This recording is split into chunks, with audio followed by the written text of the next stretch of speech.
This is not how it was supposed to go. The Western powers said they understood the need for sea access. They gave me words, support, diplomacy, partnership. Now that the situation escalated, nothing. Silence. They left me hanging. Prime Minister support doesn't vanish overnight.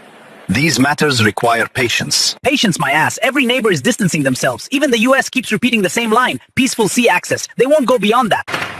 You knew the Red Sea is the most sensitive geopolitical corridor in the world. Listen, Eritrea reacted exactly as expected. Unified, disciplined, steadfast.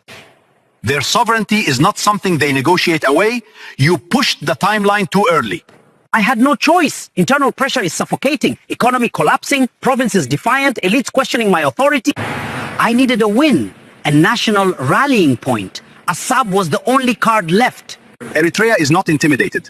They are organized, motivated, and have historical memory guiding their response. They fought worse with less. If you miscalculate again, you risk a prolonged confrontation that Ethiopia cannot sustain economically or militarily. So what do I do? The West won't back me. Region is against me. Eritrea is holding the line, and my own people are losing patience. No more inflammatory speeches about returning ports. No more promises you cannot deliver. Step 1. De-escalate publicly. Frame it as miscommunication or regional misunderstanding. Step 2. Rebuild internal stability. No one supports a leader who is vulnerable at home. Step 3.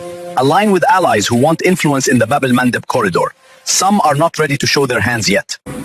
Eritrea handled this better than anyone expected. They exposed the limits of my leverage and the limits of my allies. Eritrea understands sovereignty at a level few nations do. Do not underestimate them again. Then Aseb becomes a long-term dream again. Dreams require strategy, not impulse. Stay the course quietly. We will advise you, but for now, step back before you step down.